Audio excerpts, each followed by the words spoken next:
All right, thank y'all for being here. We got, you know, spirited practice. You guys are out there for the start. I think in the spring, what I've been pleased with overall is we've talked about we wanted to practice, especially defensively, with more physicality, and I thought we did that at the start. Just talking about some of the team periods we did today is we did an opening half drive that the defense really was dominant in the first part of practice, and then the defense we did a 2 minute drill at the end of practice, end of game scenario, and they won both with the ones and the twos going.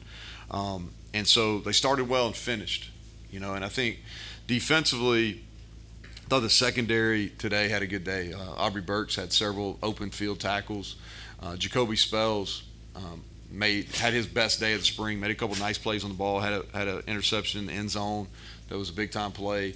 Montre Miller, probably his best day. Thought he did a nice job. And then Keyshawn Cobb, he showed up and he's done that. And so from a secondary standpoint, there's been some growth there. Wasn't all positive, but I think those guys are really making some plays and making some strides, and a lot of the practice to this point has been to put those guys in situations where you got to challenge them.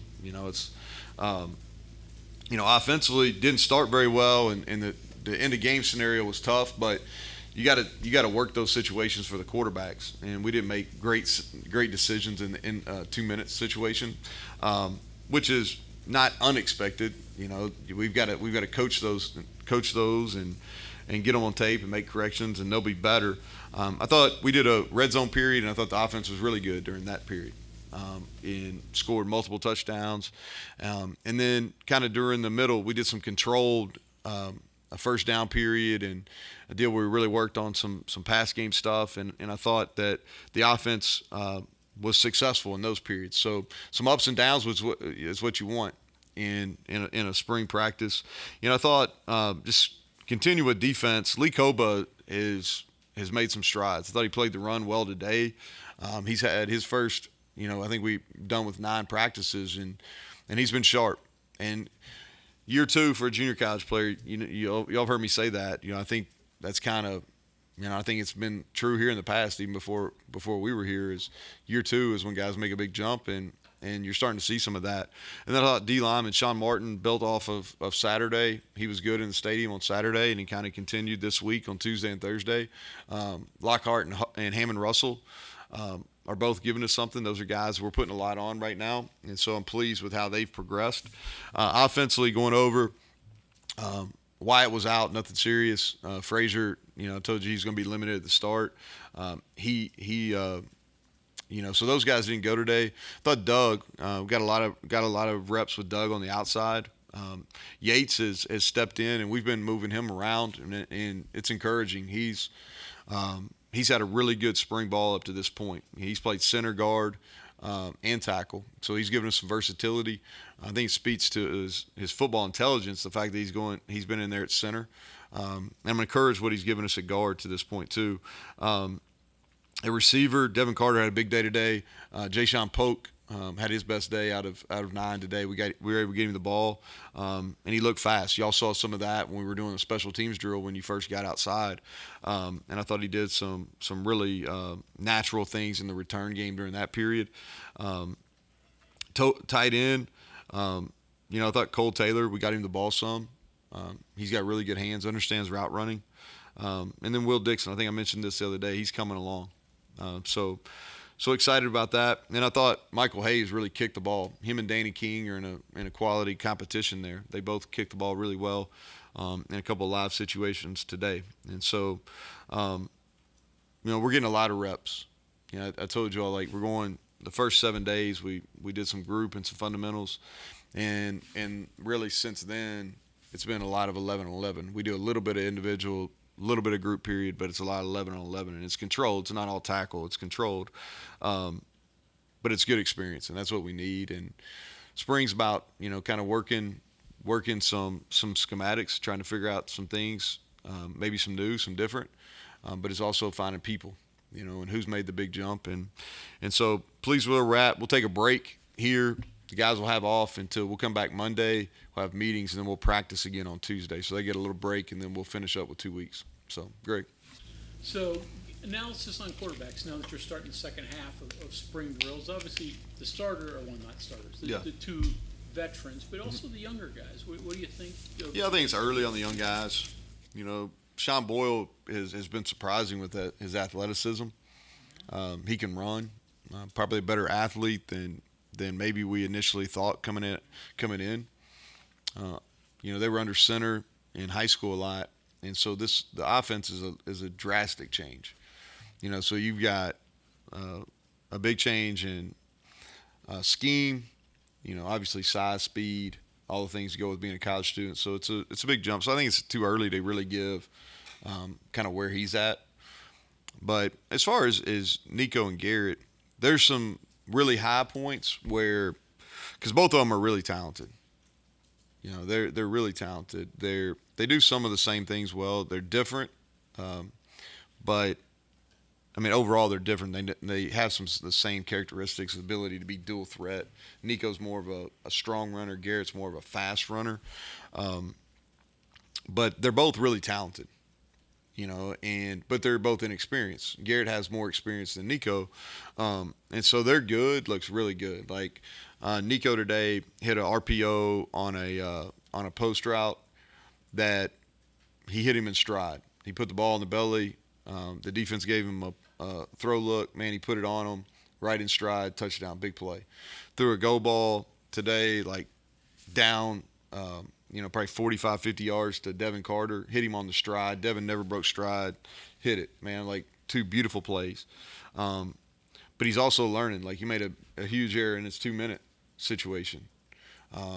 We had a couple turnovers today that definitely could have been avoided. Garrett had a great touchdown to C.J. Donaldson on a route out of the backfield. Hit him in stride. He had a huge run play today where he used his speed and made a couple guys miss in open field. He threw a touchdown pass, but he also probably took a sack. He got a grounding period penalty that he shouldn't have. He kind of escaped too fast and ran right into a blitzer. So there's some ups and downs. But I'll say this, and I wouldn't say this if I didn't feel it, is, man, I'm excited about what both of them can do because they're really good stuff. Is really good, and we're at a point too. We're kind of we're trying to put them in situations where if they screw up, at least we're learning, and we're trying not to make the same mistake, So. Is that what you thought you were getting out of Deshaun Pope? What he was able to do in the return game? Yeah, I mean that was when we watched him on tape, he only played the second half of the season last year. He had an injury, he missed the first half, and so what they did is Kent, they were really they did a nice job getting the ball. They used him in different ways. They moved him around. They even played him in the backfield some, and then he was effective in the return game. And so what we were taking was a guy that had confirmed fast times. I think he was a 10.6 in high school in track. And so we knew he had straight ahead speed. He was good with the ball in his hands, and he had positive return film. And so he's been a little banged up. So he missed a couple practices, and there's been a couple where he hadn't necessarily been full speed.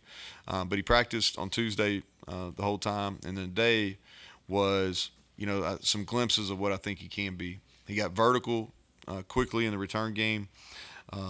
He caught some passes. We were able to throw him some screens, and I thought he broke some tackles even. And so, yeah, that he's here for a short time, so we got to get something out of him. With the two quarterbacks, looking for one to take. Is it better for one to take a step forward and claim the job, or would you like it to compete? Almost weekly to have a decision to make. Yeah, I think where we're at right now is it's one of them have a really good day or maybe 2 days in a row, and then the other one will show up. This is going to be a deal. It's going to be a long. Even if one of them goes on a hot streak for a week, we're not going to make our decision based off one hot week. Is this going to be a deal that's going to go through the summer into fall camp? And I feel, like I said, decision-making time at the end of the year, watching those guys over the last 3 or 4 weeks, I felt really good about what direction we needed to go, and I felt like with the direction we needed to go, we had two really, really good candidates, and both guys can win games in the Big 12. And through 9 practices, this really confirmed my thoughts from back in November. And so they're up and down, as far as competition, like who has good days, who has the better day. But it's going to be a long approach. This is going to be something where we look at spring practice from a entirety, and then we carry it in the summer, and then through the first couple of weeks of fall camp.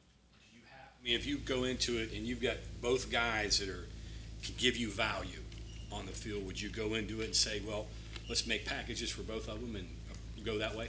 I think too early to tell. Yeah, too early to tell.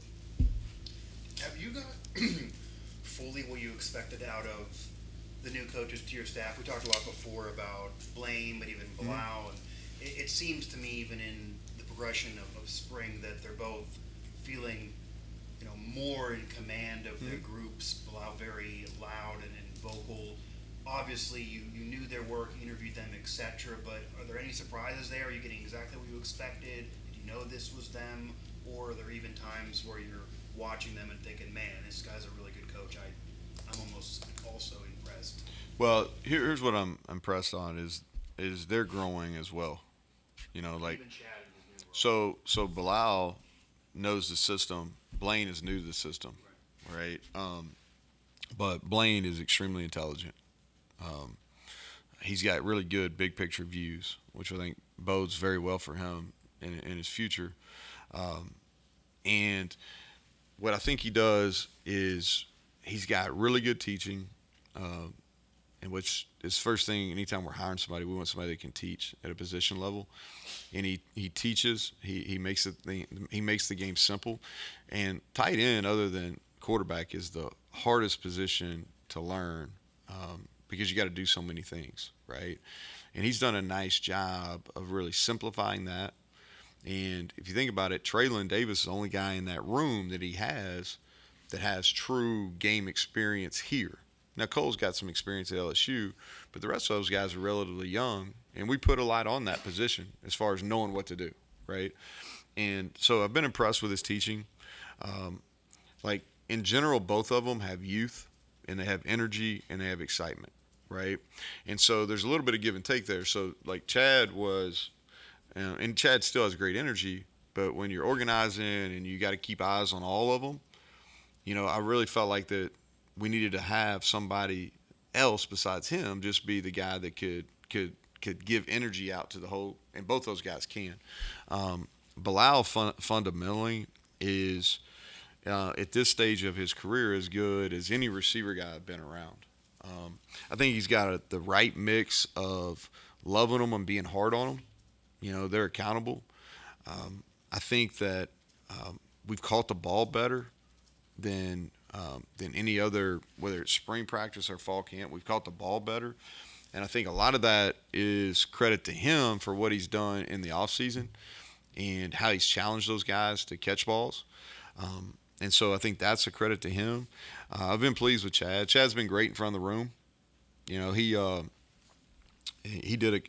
called like 3 or 4 of our team periods a day, and I thought he had a nice feel. Had several scoring drives on those, and so they're all growing, and I'm excited. I'm glad they're here. I feel really confident in the moves we made, and I think all 3 of them are going to continue to get better. Yeah, man. Go ahead, Mike. I don't know. I'll ask you. You can answer this however you want, but like you have your offense that you said you're changing, right? And I don't know if that's completely blank slate and start over. And I don't know if it's what you would call what you had air raid, but let's just say like that's what it was. Yeah. Is it as simple as like that's gone and been replaced? Do you still have elements of that you just kind of have some different gimmicks or tools with the accessories, I guess, of the quarterback? Is it a blend? Like, I guess. No, so we didn't. How does it work, or what does it look like? Basically, yeah. So, did we hit a button and just blow up everything that we've done? No, that's not what we're doing. I think what we've done is we spent it's not think, hell, I know. Like, what we've done is we've looked at the 2 quarterbacks that are competing, and we said, okay, what are the strengths? What are their talents? How can we best utilize their talents? And we've gone out and packaged the things we feel like they do the best and that's what we're going to do. And it's built around strength. What's our strengths? Our offensive line and our running back room, right? Those should be our strengths. Now we'll continue to get better, and the more these guys play at wideout and at tight end, they'll get better. But the strength, without a doubt, of our team is that on our offense is O-line and running backs. And so how do we take those strengths and then with that around the talents that the quarterbacks have? And so that's what we've done. Like the pass plays, from a base run scheme and a base pass scheme, like there's not going to be much different. Now, how do we package them and the tempo we play at, and some of those things are going to be different, Mike. You've talked before about college football is cyclical, Mm-hmm. and right, like 10 years ago, everybody in the Big 12 was throwing it, and it was all offense. Do you feel like we're now seeing the cycle where a lot of the Big 12 teams, including you guys, are now going to want to run the ball, and that be their identity? Well, the one thing is, I think defensively, and maybe I think we probably slid a little bit in rankings last year defensively, but the league was really trending toward running the football and defense maybe until a year ago. Some of the defensive numbers went up again. So, I think it's hard to speak on our league because there's so much change, right? Like I haven't spent a whole lot of time watching the 4 teams coming in, even though we play them in the fall. Just haven't got to that point yet. And then Texas and Oklahoma leaving after this year. And so, I don't know. I think there's certain elements of the Big 12 that are always going to be, I think because where teams are geographically, they're going to be able to get high-level quarterbacks. And so I think there's always going to be an element there of, like, offense, which I don't think is bad, and throwing the ball around and getting people in space and those type of things. But if you really look, I'm just speaking since I've been back in the league. I was in the league, out of the league, back in the league. Since we've been back, if you go back and look at the teams that have won over the last 4 years, it have been teams that played scoring defense, red zone defense, and they ran the football. And so I don't know if that answers you, but to that point, though, when you recruit, do you evaluate guys based upon how they're going to perform against the best teams in your league? Does that factor into that, or is it how it fits what we're doing and what makes us best? Yeah, so I think you're evaluating a guy on multiple levels, right? Okay. And so when you do it is you start within our league, and the way we do it is we've got so we basically rank everybody within our conference. Everybody that's in a 2 deep, or plays multiple special teams, we're going to rank. And so we've got it where, it's not perfect. Don't get me wrong. Recruiting's not a perfect science. But you've got kids and you rank them whether they're starter, backup, all conference player, or are they better than that? Better than even an all conference player. And so that's how we rank them, And then are there certain things? Yeah, like for instance, at tight end last year we took some hybrids. Well, this year we need to take like a true tight end with length that can play on the ball. So there's going to be from year to year, like offensive line wise, there's going to be some things that, we need to lean a little bit more, interior this year than we did last year, because last year we were a little bit more on the edge as far as tackles. So that probably has as much to do with it, John, is like as far as yeah, I mean, because that's how we're doing it. You know what I mean? Like, yeah, we're trying to recruit the best we can. Now, there's always some potential in that too. Especially on the O line and D line.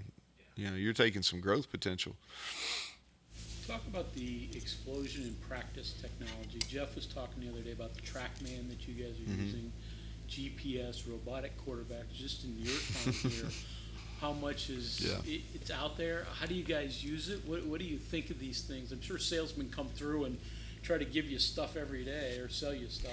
So here's what we've tried to do. And like, y'all have been around in this building. And so I think you pick and choose where you invest your money, right? And so what we've really tried to do is we've tried to put our resources and invest our resources in things that go right to player development, right? And so 2 areas, recovery and then the technology piece. So recovery, heavily invested for the health of your players, but it's really about repeating your best. Like in college football, like you really need to be at your best Tuesday, Wednesday, Saturday. So, and that's hard. Like if you can't practice at a high level on Tuesday and Wednesday, very few people can go perform well on Saturday consistently. Now there's a couple, but those are elite. And so for the most part, your guys have to perform on Tuesday and Wednesday at a high level, and then go on Saturday and perform at a high level in order to perform at a high level. So to do that, like what we've done is on the recovery piece is heavily invested in that to give our guys the tools to be able to repeat their best. And then from a technology standpoint, what we've done is it's all about two things: injury prevention, all right, and the second thing is skill development. And so the injury prevention piece is we have things in our training room that does like molds for their cleats. Well, that's around staying out of, you got a lot of guys with flat feet, so it supports those guys. You stay out of not having ankle injuries and stay out of fifth metatarsals. We wear the heart rate monitors. Well, that's for that's safety. Trainers have it. The minute it hits certain heart rate, they get a guy out until he regroups, right? The GPS units are all about injury prevention. The Aura rings, it's all about injury prevention. Now, TrackMan, the Seeker, which is the robotic quarterback, we've got this Dynaboard down in the weight room for hand-eye coordination. We've got these goggles that are for hand-eye coordination, and I could go on and on. Those are all for skill development. And a lot of those skill development items are things that really guys use in their non-mandatory time. And so we have heavily invested, but it's for those two reasons. Now there's other things like, we could, there's at the American Football Coach Association, there's a exhibit hall after exhibit hall full of stuff, and like you got to weed through it. There's some things that we have that from an efficiency standpoint for coaches. But most of our investment has been, like I said, it's been in recovery or in technology to help skill development. You walk through that convention hall, what's the most bizarre one you've seen? Oh man, well, these are growing.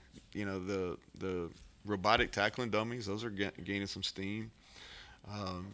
There's one now that's that wristband that it's kind of a virtual wristband where you can do plays that they want to see about potentially getting that where you can use it, in games. The spring with all the RPO stuff and the quarterback runs and zone reads, what have you thought about those mesh points between quarterback, receiver, the cleanliness, the effectiveness? Yeah, so we had a fumble on Tuesday in an exchange. It's really the only one we've really had on an exchange. In live periods now. Yeah, in live periods we've had one. Now we've had some snap issues, especially with the twos. We've been bouncing back and forth. Charlie and Landon have been taking reps with the two centers. And it's their first real live action, important snaps. So they've struggled with snaps a little bit. But we haven't, we might go out there on next Tuesday and have a bunch. But to this point, Mike, we've been pretty secure with the ball on all our exchange stuff. It's probably understanding it, but that's really important. And I don't know how much coaching you can do on that. It just seems very simple, but there's a whole lot that goes into that, though. Yeah, it is. It's repetition. Yeah. It's all repetition, and it's repetition. You got to do it from a game-like perspective. And so, we work exchanges the very first 5 minutes of practice every time we practice, regardless of what gear we're in. And that's something that they do a lot. Quarterbacks and centers do it, and running backs do a lot in the off season, even without coaches around. But whether you're pulling it, keeping it, there's a lot that goes into it. Player married in the middle of spring ball before? No, this first. So we got 3 of them coming up. Yeah. Yeah, so Doug's getting married on Saturday. Excited for him. And then I'm trying to think my order. I'm pretty sure it's Doug and then Brandon and then Zach. So Yeah, happy for them. Yeah, happy for them. All three long-term relationships, and it's but yeah, this is the first one. This is the first one. Lineman, right? Uh-huh. It's always lineman. Yeah, here it has been for sure. Yeah, here it has been. Yeah, we're gonna have three married guys up there. I think that's a first for me too. Speaking on the offensive line, how would you evaluate the offensive line overall as a group? Obviously, some carryover with some strong veterans and experience trying to mix it all together, especially with a little different style offense this year, which obviously impacts the offensive line with RPO. Yeah, so what we've really done, like Matt and I, what we've done is really not necessarily evaluating the collective, like when all five of them are out there, because we're moving them around. Like we really felt like we needed to come out of the spring with some versatility, right? And when I talk about versatility, I'm talking about with Doug and Brandon and Jaquay, like those guys having versatility and figuring out, all right, how do we get our best five out there? And let's trial and error a little bit here in the spring and find out how they're all going to do at different positions. And we've moved all three of those. All three of those guys have played all three positions, center, guard, and tackle. You know, we're more locked in at left tackle with Wyatt and Tomas at left guard. And so just kind of mixing those pieces a little bit and then really trying to push, all right, and get Sullivan Weedman, you know, get him out there with the ones. Make him go against Sean Martin in some one-on-one pass pro. You know, Mo Hamilton, you know, really trying to push him, who's got athleticism, pushing him, and then putting him in some tight situations where he's got to perform, or he's got to handle when things don't perform well, or when he doesn't perform well. Dylan Ray is a guy that we're really trying to see. Is he ready to go be a backup? You know, he's been here for a while. He's got all the length. He's got the ball get off. He's strong. Is he ready for that next step, right? I think Nick Malone has probably been one of the most positive up there. He's playing the best football of his career, you know, and we've moved him. He's played right and left tackle, and so he's given us some flexibility playing both, and so I'm pleased with him. So it's really, and this is a long answer, I'm really not looking at, hey, five guys and how did our offensive line perform with the ones or how did our offensive line perform with the twos. It's more about how did these individual people do. Like we played Brandon Yates at guard. Like how did he do at guard? And you go back and you watch all 15 practices and you're either like, okay, he's a guard or he's probably needs to continue being center or tackle, right? And now he's performed really good at guard. That's been a positive coming out of this. And then I think some guys are showing that they're ready, you know, for a little bit more playing time. And other ones you're going, you know, maybe a year, maybe this time next year. Is it at all? Because obviously you're trying guys at all different spots and everything like that, but you have so many pieces to the offense that regardless of how many touches, they're all going to get involved in the offense. Myriad of running backs, myriad of receivers, right now competing with two quarterbacks. Are you trying to have this player experience guard, tackle, etc. with this running back and that running back and that running back there, or is it more of just experiencing the position? Because it could be different depending on the style of running back, just depending on the style of player. It's really the running backs and quarterbacks don't have anything to do with it. It's more about, all right, situational reps, like getting these guys where, like short yardage, third and long, where they have to perform in tight situations, and then against our best people on defense. You know, like getting, you know, like I said, Mo Hamilton, Sully Weedman, getting those guys versus our top D linemen to either prove they're ready or prove they're not ready. You know, they're going to be good players. You know, I just don't know when. But that's more about what it is trying to get those guys in situations versus the people they're going against, better players, or in situations where, hey, there's a little pressure. What gives you the belief that the tight end's going to become more of a factor in the passing game? Well, we got to call things for them first. You know, I think that's part of it. We're better in pass protection, so we don't have to use them as much in pass protection, especially. And then again, like we've got to take advantage. You know, for us to be good on offense, we're going to have to be able to run the football. You know, like I said, our O-line and our running back should be the strength. And so when you run the football, there's some things that give you some opportunities, whether it's vertical or in the flats with your tight ends. We got to be able to take advantage of those. Okay, anything else, Coach? All right, thank you. All right. Thanks.